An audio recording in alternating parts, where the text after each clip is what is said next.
नमस्कार जी, स्वागत, सत्कार, अभिनंदन, राम राम, जय श्री कृष्णा, राधे राधे। कैसे हैं आप सभी? चलिए, उम्मीद करता हूं आप सभी बहुत अच्छे होंगे, स्वस्थ होंगे, मस्त होंगे, तंदुरुस्त होंगे। आइए शुरुआत करते हैं। बेसिकली लाइव क्लास नहीं ले पा रहा हूं, है ना, तो आपके लिए रिकॉर्डेड सेशन मिलता रहेगा। ये हमने आपको पिछली लाइव क्लास में बात कही थी। थोड़ा सा घर में कार्यक्रम है, 2-3 शादियां हैं बैक टू बैक, तो वहां पर उपस्थित होना अनिवार्य है, आप सबको पता है ही सही। चलिए, इतिहास का एक शानदार सेशन आप सभी के लिए होने वाला है। आइए शुरुआत करते हैं।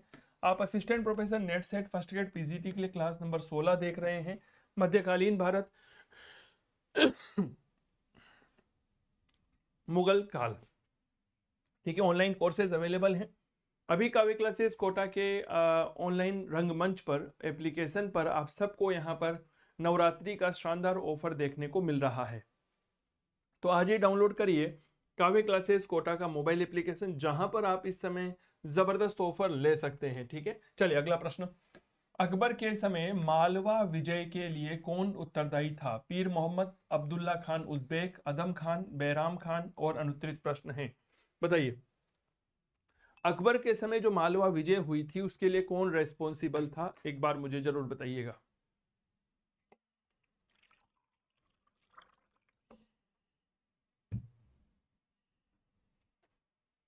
देखिए, वैसे तो जब मालवा विजय की गई थी तो थोड़ा सा इस बात को यहाँ पर चीजों को समझने की कोशिश करिएगा। अकबर की मालवा विजय उसके जीवन की पहली विजय मानी जाती है। क्लियर हो गई? अकबर ने मालवा विजय की थी 1561 ईस्वी में। कब की? 1561 ईस्वी में। और इस समय अगर हम मालवा के राजा की बात करते हैं, मालवा का राजा, तो उस राजा का नाम क्या था? याद रखिएगा, बाज बहादुर। ठीक है, मालवा विजय के लिए सबसे पहले महामनगा के बेटे अदम खान को भेजा गया था। किसे भेजा था? याद रखना, अदम खान को भेजा। अदम खान के बाद यहां पर जो व्यक्ति जाता है उसका नाम आता है अब्दुल्ला खान उज़्बेक। अब्दुल्ला खान उज़्बेक, यह नाम हमें देखने को मिलता है। तो अगर हम बात करते हैं अकबर की मालवा विजय के लिए, आदम खान के बाद अब्दुल्ला खान उज़्बेक रेस्पॉन्सिबल माना जाता है। क्या ये बात क्लियर हो गई? क्योंकि इसने मालवा के शासक बाज बहादुर को पराजित करके मालवा पर फिर से अधिकार कर लिया था। क्या ये बात क्लियर हो गई? बाज बहादुर पहले तो शरण के लिए भटकता रहा, अंत में उसने अकबर की अधीनता को स्वीकार कर लिया और फिर स्वरूप अकबर ने उसे 1000 और बाद में 2000 का मनसबदार बना दिया। चलिए, तो बाज बहादुर ने क्या किया? याद रखिएगा, अकबर की अधीनता स्वीकार की। ठीक है, और अकबर ने इसे पहले 1000 का मनसब दिया, बाद में इस मनसब को बढ़ा करके यह 2000 का मनसब कर देता है। क्या ये बात क्लियर हो गई? इस बात को थोड़ा सा याद रखिएगा। चलो, अकबर का चिश्ती संतों के प्रति गहरा सम्मान था। वह अजमेर में शेख मोइनुद्दीन चिश्ती की दरगाह पर हर वर्ष यात्रा आता था। निम्नलिखित में से किस वर्ष उसने प्रतिवर्ष अजमेर की तीर्थ यात्रा पर पैदल यात्रा करना बंद कर दिया? यहाँ पर अकबर जो है वह बहुत शानदार सम्मान किया करता था। ख्वाजा साहब की दरगाह पर हर वर्ष लगभग आया करता था। इसी अकबर के समय फतेहपुर सीकरी में बहुत प्रसिद्ध चिश्ती संत हुए हैं, शेख सलीम चिश्ती। आपको यह बात पता होगी। ठीक है, तो बताइए मेरे दोस्त, अकबर ने कब ख्वाजा साहब की दरगाह पर पैदल आना बिल्कुल बंद कर दिया? 1577, 78, 79, 80 अनुत्तरित प्रश्न है। यह प्रश्न आपकी परीक्षा के दृष्टिकोण से एक बार फिर से उपयोगी बनता है। बताइए।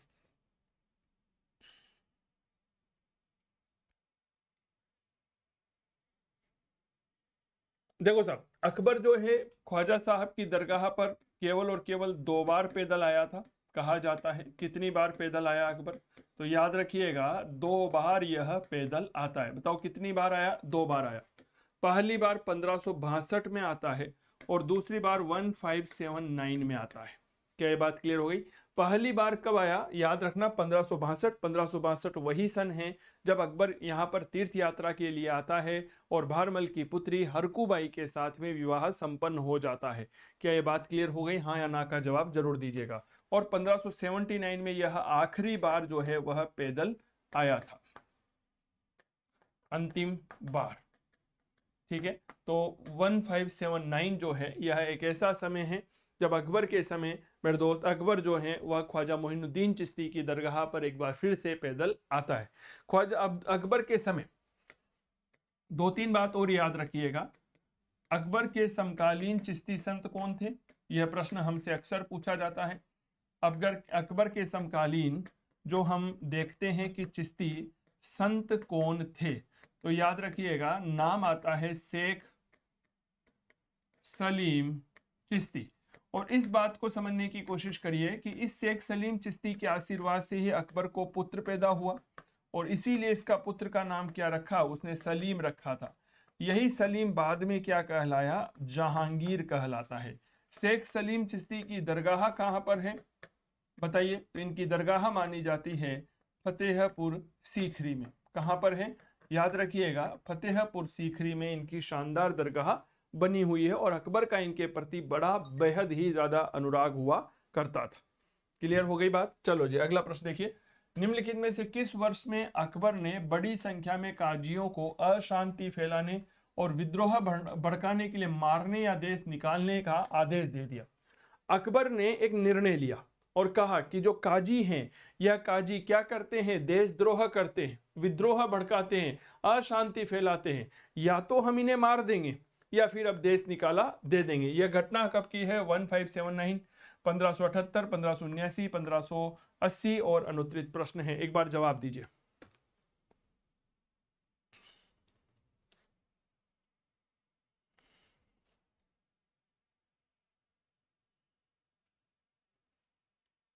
देखो साहब, अकबर के जीवन काल में एक महत्वपूर्ण घटना घटित होती है और वह घटना क्या होती है, डेट इज काकशाल विद्रोह। काकशाल विद्रोह, आपने क्या कभी इस काकशाल विद्रोह के बारे में जानकारी ली है? तो अकबर के काल में एक विद्रोह हुआ, डेट इज काकशाल विद्रोह। काकशाल विद्रोह का नेता था मिर्जा हकीम। इस काकशाल विद्रोह का नेता कौन था, तो नाम याद रखिएगा, नाम है मिर्जा हकीम। इस काकशाल विद्रोह का नेता मिर्जा हकीम जो है वह अकबर को हटा करके सपने देख रहा था जी, अकबर को हटाकर स्वयं बादशाह बनना चाहता था।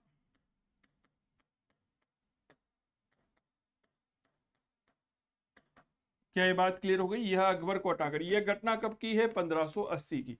और इसके साथी कौन थे पता है, तो इसके साथी थे हमारे काजी, ठीक है ना। इन काजियों ने क्या कर दिया, विद्रोह कर दिया। इन काजियों ने क्या कर दिया, लोगों को भड़काना शुरू कर दिया। ठीक, लोगों को क्या कर दिया बताइए, लोगों को भड़काना शुरू कर दिया कि अब आपको क्या करना है, विद्रोह करना है।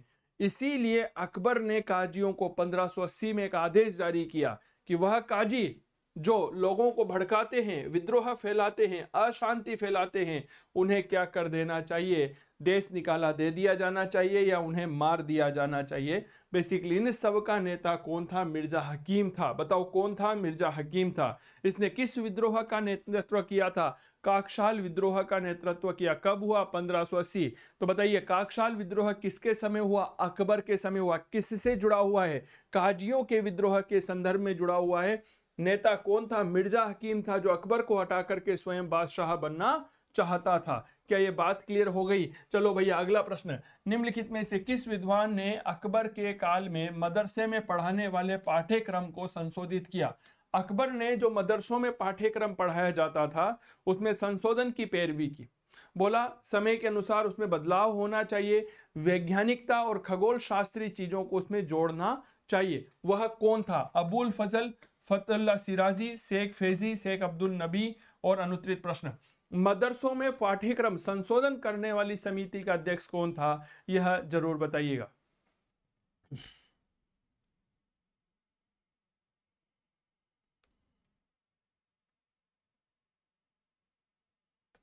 बहुत बढ़िया सवाल है सर। देखिए अकबर ने इस पाठ्यक्रम में क्या महत्वपूर्ण कार्य किया, पाठ्यक्रम में संशोधन अकबर करवाता है। ठीक है, पाठ्यक्रम क्या करवाता है, अकबर संशोधन करवाता है। और परिणाम स्वरूप इसमें क्या चीजें जुड़वाता है, वह जुड़वाता है बौद्धिक विज्ञान, इंटेलेक्चुअल साइंस जिसे हम कहते हैं, क्या ये बात क्लियर हो गई? अकबर जो है इसमें कुछ विज्ञान के विषय लेकर के आता है, अकबर जो है इसमें खगोल को लेकर के आता है। तो इस तरह से अकबर ने जो है कुछ महत्वपूर्ण कार्य यहाँ पर किए, और इसके लिए उसने फारस के एक महत्वपूर्ण निवासी, पारस के रहने वाले फतुल्ला सिराजी का सहारा लिया। फतुल्ला सिराजी कहाँ का रहने वाला था? याद रखिएगा, फारस का यह निवासी हुआ करता था। कहाँ का निवासी था? फारस का यह निवासी था। और अकबर ने सिराजी को फारस से भारत बुलाया और कहा कि आप हमारे पास आइए, हम आपको दीवान का पद, हम आपको शद्र उशुदूर का पद देंगे। इसे कौन सा पद दिया? इसे पद दिया मेरे दोस्त, याद रखिएगा, दीवान का। इसे मेरे दोस्त याद रखिएगा, एक पद दिया गया जिसका नाम आता है सद्र ए सुदूर का पद दिया। क्या ये बात क्लियर हो गई? तो मूल रूप से एक व्यक्ति का नाम आता है, नाम है फतुल्ला सिराजी, फारस का रहने वाला था, एक तरह से खगोल शास्त्री था, बहुत बड़ा वैज्ञानिक था। क्लियर हो गई?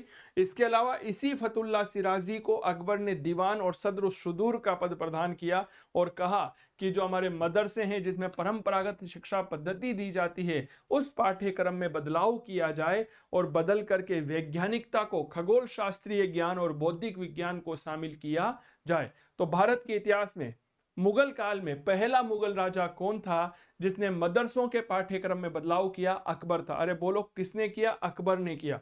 किसके माध्यम से किया? फतुल्ला सिराजी के माध्यम से यह परिवर्तन वह करता है। वैज्ञानिक और प्रमाणिक ढंग से इलाही संवत के निर्माण का श्रेय भी इसको सिराजी को ही दिया जाता है। तो यह बात भी थोड़ा सा याद रखिएगा, इसने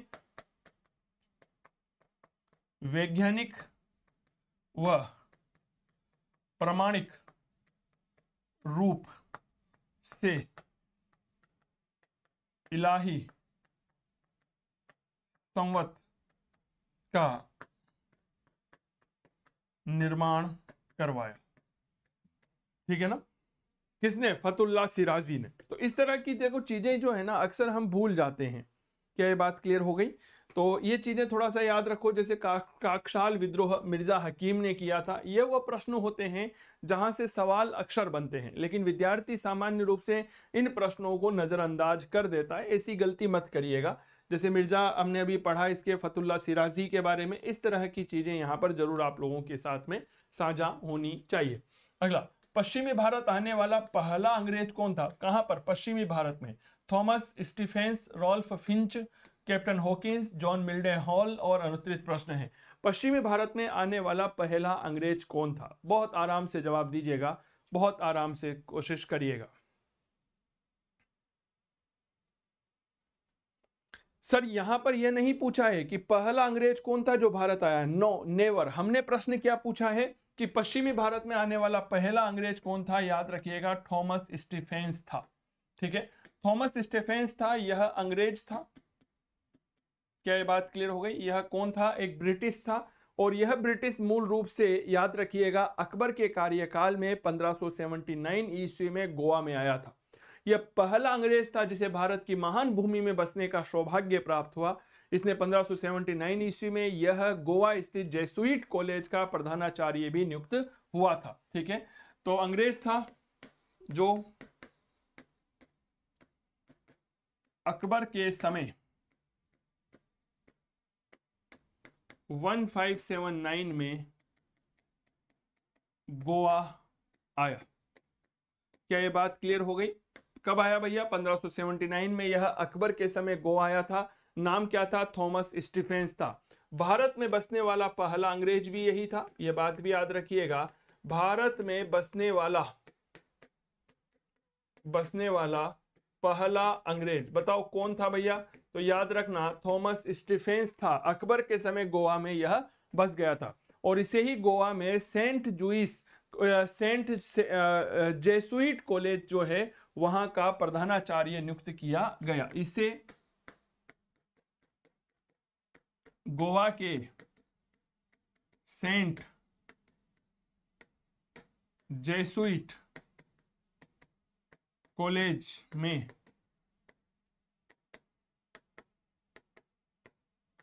प्रधानाचार्य बनाया गया था। क्या ये बात क्लियर हो गई? तो थॉमस स्टीफेंस के बारे में जितनी बात करें शायद उतनी बात है। अब एक प्रश्न आता है कि साहब अकबर के समय भारत आने वाला पहला विदेशी या पहला अंग्रेज कौन था? तो रॉल्फ फिंच था। यहां पर इसके बारे में भी दो बातें याद रखिएगा। डेट इज रॉल्फ फिंच, यह अकबर के समय भारत आने वाला पहला अंग्रेज था। कहां आया था यह? फतेहपुर सीकरी में आया था। क्या ये बात क्लियर हो गई? बताइए मुझे। फतेहपुर सीकरी। तो थॉमस स्टीफेंस के बारे में याद रखिए, 1579 में अकबर के समय गोवा में आया। पश्चिमी भारत में आने वाला पहला अंग्रेज यही था, थॉमस स्टीफेंस। गोवा में सेंट जूसेइट कॉलेज होता है, वहां आकर के प्रधानाचार्य बन जाता है और भारत भूमि में बसने वाला पहला अंग्रेज भी यही था। विलियम हॉकिंस के बारे में आप जानते हो, जहांगीर के दरबार में यह आया था सन 1608 में। क्लियर हो गई? चलिए आगे बात करते हैं। अगला प्रश्न, अकबर के समय गोंडवाना अभियान का नायक कौन था? अता आगा खान, सरफुद्दीन, पीर मोहम्मद, आशफ खान और अनुत्तरित प्रश्न है। अकबर के समय गोंडवाना जो अभियान हुआ था उसका नायक कौन था? बताओ। गोंडवाना जिसे गडककंडा भी कहा जाता है, हिंदू राज्य था। कर्नाटक में, वर्तमान मध्य प्रदेश के उत्तरी जिलों से लेकर के दक्षिणी भारत की सीमा तक विस्तृत थे। अकबर के समय यहाँ संग्राम सिंह की विधवा रानी और महोबा की चंदेल राजकुमारी रानी दुर्गावती के संरक्षण में उसका अल्पायु पुत्र वीर नारायण गद्दी पर था। यहाँ का राजा कौन था? तो याद रखिएगा वीर नारायण। इसकी संरक्षिका कौन थी? बताइए। तो याद रखिएगा रानी दुर्गावती। बताइए क्या ये इतिहास की बातें क्लियर हो गई?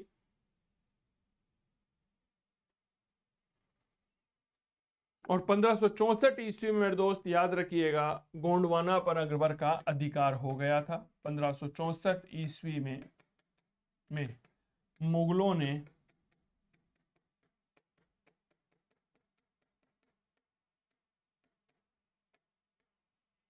गोंडवाना पर क्या कर लिया? याद रखिए अधिकार कर लिया था। और यहाँ का नायक कौन था? That is Asaf Khan. कौन था? आसफ खान यहाँ का हीरो हुआ करता था।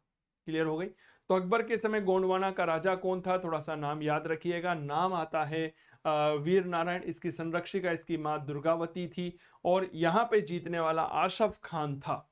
क्लियर हो गई बात? 1564 में ही गोंडवाना पर मुगलों का अधिकार हो गया था। क्लियर हो गई?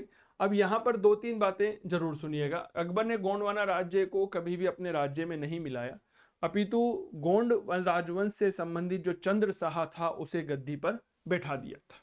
क्लियर हो गई बात? तो ये चीजें थोड़ा सा इतिहास में योगदान देती है। अकबर के समय शेख मुबारक द्वारा जारी राज्याज्ञा में कौन सा कथन सही नहीं है? उलेमा राज्य का आध्यात्मिक प्रमुख, बादशाह शरीयत को बदल सकता है, बादशाह उलेमा के ऊपर है, बादशाह राज्य का आध्यात्मिक प्रमुख है और अनुत्तरित प्रश्न है।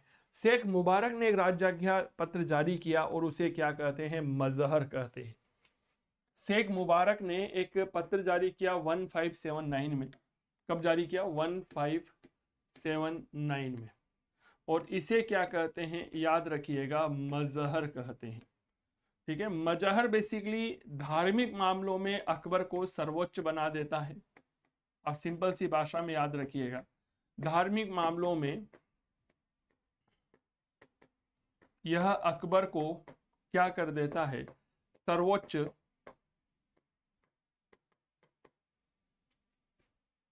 बना देता है। ठीक है?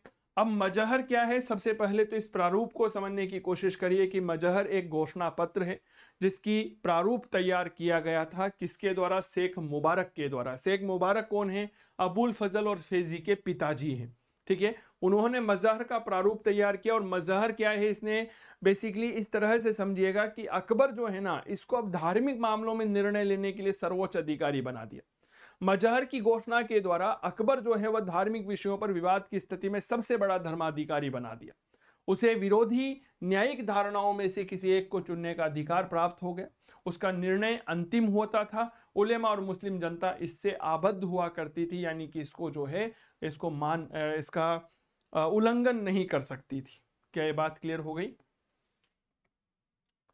इतिहासकार उलजले हेग हुआ है, उसने मजहर को अचूक आज्ञा पत्र की संज्ञा दी है, और उलेमा जो है यह राजा का आध्यात्मिक प्रमुख था। नहीं भाई साहब, ये गलत है। यहाँ पर राजा अकबर जो है, बादशाह अकबर, वह राजा का आध्यात्मिक प्रमुख हुआ करता था। एक इतिहासकार का नाम याद रखिएगा, डेट इज उलजले हेग।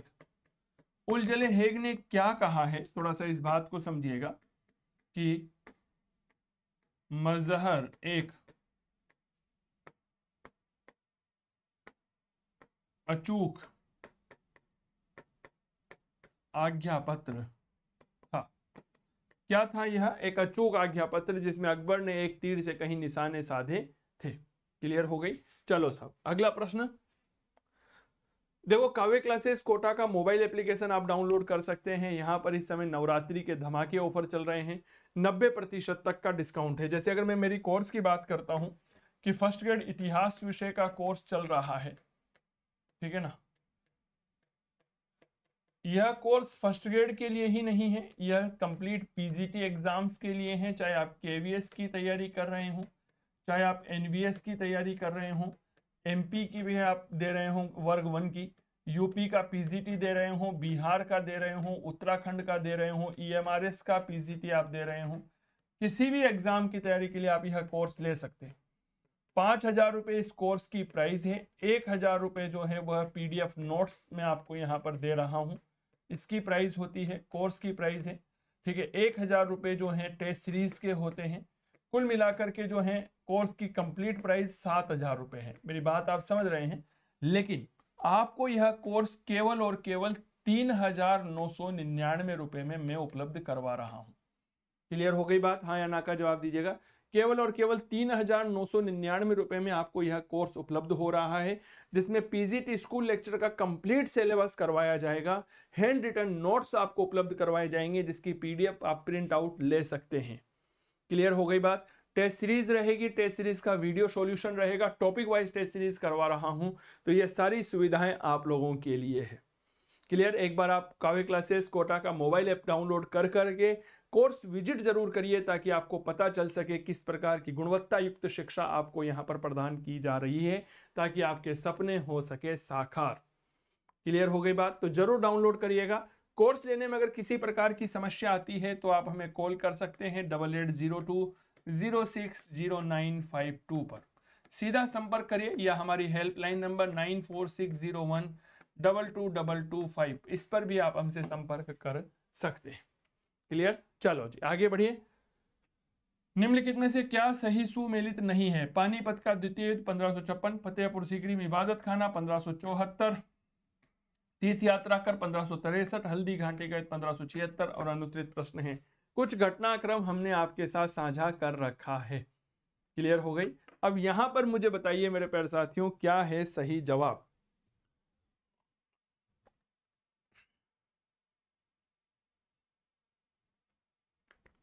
बहुत बढ़िया प्रश्न है। देखिए साहब, पानीपत का पहला द्वितीय युद्ध 1556 में हुआ, फतेहपुर सीकरी में इबादत खाना 1574, ये गलत है भैया, यहाँ पर 1575 आएगा। तीर्थ यात्रा कर सही है, हल्दी घाटी युद्ध सही है, तो फतेहपुर सीकरी में इबादत खाना यह गलत है। 2 नंबर वाला इसमें मामला बिल्कुल सेट नहीं बैठ रहा है। इबादत खाने की स्थापना अकबर के द्वारा 1575 में की गई थी। यह एक प्रकार का पूजा ग्रह था, जहां प्रति बृहस्पतिवार को संध्या के समय नियमित रूप से धार्मिक विचार विमर्श किया जाता था। अकबर ने 1578 में यह सभी धर्मावलंबियों के लिए खोल दिया था। इस बात को थोड़ा सा याद रखिएगा। तो अकबर, राजा का नाम क्या है? याद रखेंगे, अकबर। इस अकबर ने फतेहपुर सीकरी में, बहुत अच्छे से चीजों को समझिएगा, फतेहपुर सीकरी में एक इबादत खाने का निर्माण करवाया। इबादत खाना क्या है? एक प्रकार का पूजा घर था। यह इबादत खाना का निर्माण कब करवाया? यह 1575 में करवाया। ठीक है। इबादत खाने में प्रति बृहस्पतिवार या प्रति गुरुवार, संध्या समय,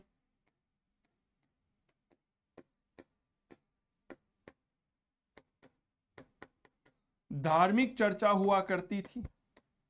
इसके बाद इस इबादत खाने को 1578 ईस्वी में सभी धर्मों के लिए खोल दिया गया। बताओ क्या यह बात क्लियर हो गई? सभी धर्मों के लिए क्या कर दिया गया? खोल दिया गया। अरे बताओ ये चीजें क्लियर? तो मूल रूप से अगर मैं बात करता हूं इबादत खाने की तो 1575 में स्थापित हुआ था, 1578 में इसको सभी धर्मों के लिए खोल दिया गया। इबादत खाने में आने वाले प्रमुख आचार्यों में अगर बात करता हूं हिंदू धर्म की, तो हिंदू धर्म में आचार्य पुरुषोत्तम और देवी आए थे। फारसी धर्म से दस्तूर जी मेहर जी राणा। इन्हीं दस्तूर जी मेहर जी राणा के प्रभाव में आकर के अकबर ने अपने दरबार में अग्नि जलाना शुरू कर दिया था। क्लियर हो गई? जैन धर्म से हरि विजय सूरी, विजय सेन सूरी, भानुचंद्र उपाध्याय, जिनचंद्र सूरी आदि यहाँ पर आए थे। तो ये बात थोड़ा सा याद रखना। तो बताओ भाई, फतेहपुर सीकरी में इबादत खाने की स्थापना 1575, सभी धर्मों के लिए कब खोला गया? 1578 में यह ओपन कर दिया गया, ओपन फॉर ऑल। यहां तक बात क्लियर हो गई? चलिए, प्रति गुरुवार संध्या के समय धार्मिक चर्चा हुआ करती थी, एक प्रकार का पूजा घर था जो फतेहपुर सीकरी में स्थापित किया गया था। अगला प्रश्न बहुत महत्वपूर्ण है, कृपया बहुत अच्छे से समझिएगा और विचार करके जवाब दीजिएगा। निम्नलिखित महिलाओं में से किसे अकबर ने काबुल का गवर्नर नियुक्त किया था? आयशा सुल्तान बेगम, बख्तुन्निसा बेगम, खूब निखार बेगम, सहरा बानो बेगम और अनुत्तरित प्रश्न है। अकबर ने काबुल का गवर्नर नियुक्त किया था, बताओ। यह प्रश्न फिर एक महत्वपूर्ण प्रश्न है। देखो अकबर जो है इसने 1581 में काबुल जीता, अकबर, ठीक है। 1581 ईस्वी क्या घटना करी? याद रखिएगा, काबुल विजय। क्लियर?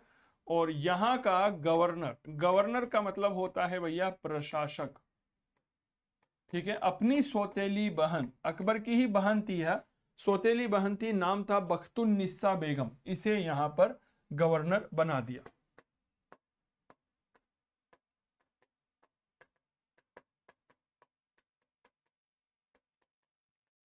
अकबर की सौतेली बहन बख्तुन्निसा बेगम को काबुल का गवर्नर बनाया गया। और आपको पता होगा मेरे प्यारे साथियों, जब काबुल आक्रमण किया गया 1581 में ही, तो अकबर ने सिंधु नदी के किनारे सिंध सागर नामक एक किले का निर्माण भी करवाया था। क्लियर हो गई बात? तो अकबर ने इसी समय, एक लाइन और याद रखिएगा, अकबर ने 1581 ईस्वी के काबुल अभियान के समय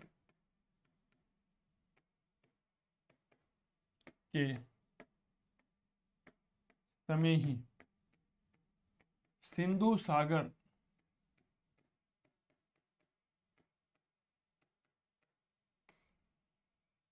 दुर्ग का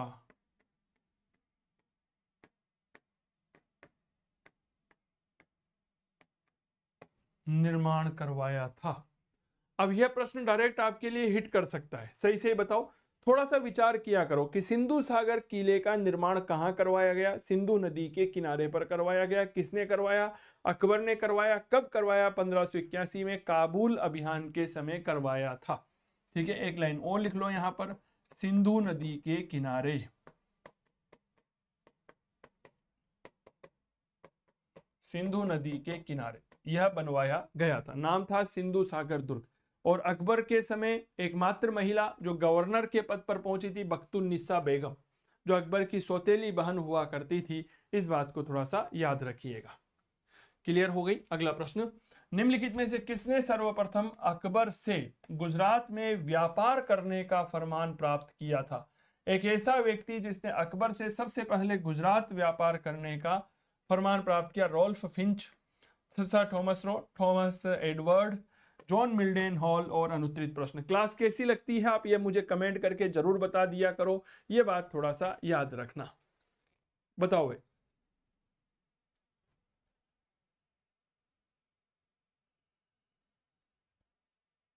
देखो साहब, एक समय रेखा में आपके लिए निर्धारित करता हूं 1599 से लेकर के 1606। ठीक है, एक ब्रिटिश व्यापारी था,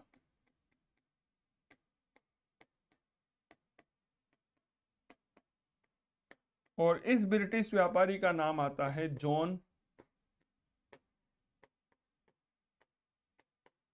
मिल्डेन हॉल। ठीक है, जॉन मिल्डेन हॉल कहा जाता है। इस जॉन मिल्डेन जो है यह थल मार्ग से भारत आया था, स्थल मार्ग से, माफी चाहूंगा, स्थल मार्ग से यह भारत आया। ठीक है, कहां से आया था? यह स्थल मार्ग से भारत आया था। अकबर के दरबार में उपस्थित होता है और अकबर के दरबार में उपस्थित होकर के उससे व्यापार करने की अनुमति प्राप्त करता है। नाम क्या है? John Mildenhall. Ralph Fitch Akbar के समय आया था। यह पहला अंग्रेज व्यापारी था जो कि फतेहपुर सीकरी में अकबर के दरबार में पहुंचा था। क्या ये बात क्लियर हो गई? तो ये चीजें थोड़ा सा आप लोगों के लिए काफी ज्यादा उपयोगी बन जाती है। तो ये थी कुछ महत्वपूर्ण बातें। बाकी देखो, अगर आप PGT first grade school lecturer आदि की तैयारी कर रहे हो, मैं बार बार बता रहा हूं, अगर आप पीजीटी एग्जाम की तैयारी कर रहे हैं, फर्स्ट ग्रेड आरपीएससी की तैयारी कर रहे हैं, तो मेरे दोस्त आप सबके लिए इतिहास विषय का एक शानदार कोर्स चला रखा है मैंने। ठीक है, इतिहास विषय का क्या है भैया? ऑनलाइन कोर्स है यह कोर्स। कहां मिलेगा? आप डाउनलोड करिए काव्य क्लासेस कोटा का मोबाइल एप्लीकेशन। क्लियर? यहां पर आपको यह मिल जाएगा। देखो, प्राइस वैसे तो 5,000 रुपए है इस कोर्स की। 1,000 रुपए जो है कोर्स की प्राइस 5,000 रुपए है। 1,000 रुपए पीडीएफ नोट्स की प्राइस है, और 1,000 रुपए जो है वह आपके टेस्ट सीरीज की प्राइस हो जाती है। लेकिन यह दोनों चीजें जो है आपको मैं कंप्लीट फ्री दे रहा हूं। जी हाँ, आपने बिल्कुल सही सुना। नोट्स और जो है टेस्ट सीरीज बिल्कुल फ्री दे रहा हूं। कंप्लीट फीस हो गई 7,000 रुपए, लेकिन अभी आपसे लिया जा रहा है केवल 3,999 रुपए। इसमें आपको कोर्स मिल जाएगा, पीडीएफ नोट्स मिल जाएंगे, टेस्ट सीरीज मिल जाएगी। Each and everything is available in this price, so don't be delay. इसीलिए कह रहा हूं, देरी मत करिए, अपने सपनों को करिए साकार। आज ही जुड़िए काव्य क्लासेस कोटा के मोबाइल एप्लीकेशन पर, जहां पर चल रहा है नवरात्रा धमाका ऑफर। ठीक है, तो याद रखिएगा 3,999 में आप इस कोर्स को ले सकते हैं। इतिहास विषय का यह जबरदस्त कोर्स है। चलिए, बहुत आभार आप सभी का। इतिहास विषय के संदर्भ में अगली क्लास के लिए आप सभी से इंतजार रहेगा। बहुत बहुत आभार। डेमो क्लास आप काव्य क्लासेस कोटा के ऐप पे देख सकते हैं। जय हिंद, जय भारत, नमस्कार, थैंक यू।